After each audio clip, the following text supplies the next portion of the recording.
This video going to be showing off the latest progress on volumetric light. And here it is.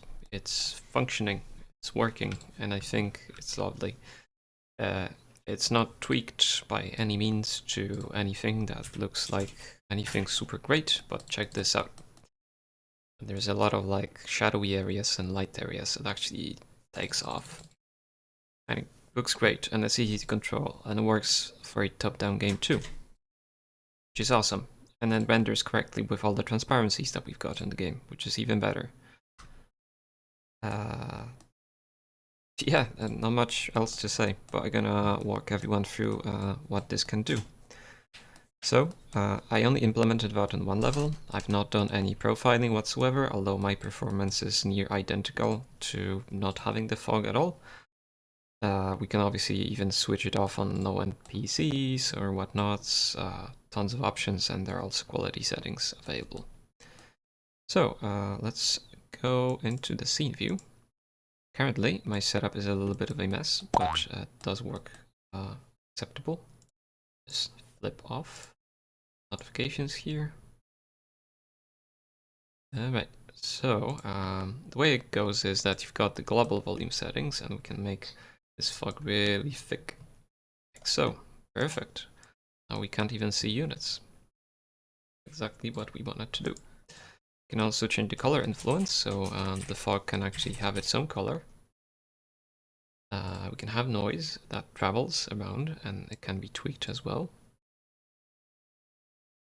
Stuff like that. There's also a parameter called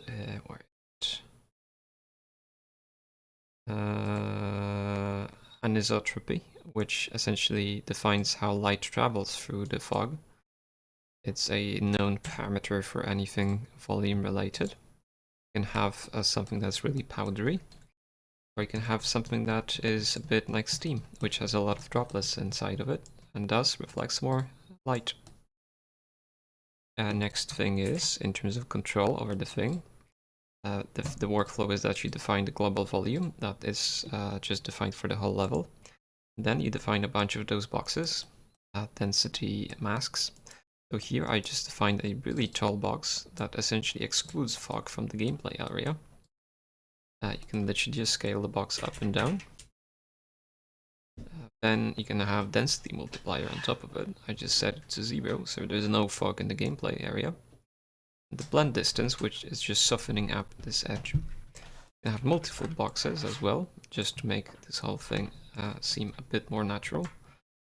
Rotation unfortunately doesn't do anything, because it's a very simplistic system, as it should. On top of that, what we can do actually is we can have additional volumes that can have a multiplicative mode, and those are used to either further accentuate the fog density in certain areas or multiply them down to 0. So I do have a volume here inside of this building that essentially sets the fog to nothing. Although we could have a really foggy building like so.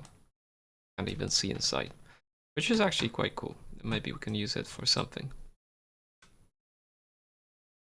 Not sure what for, but options. And as I mentioned previously, you have to also define the bounds of the thing. Like, you can have it globally, but the way I have it set up is that it exclusively works on like a low near ground level. So you can tweak that further if we want to, like so. Really tall fog. That actually is pretty cool on its own. We can have like a fog desert level, I can imagine, if this actually gonna work well.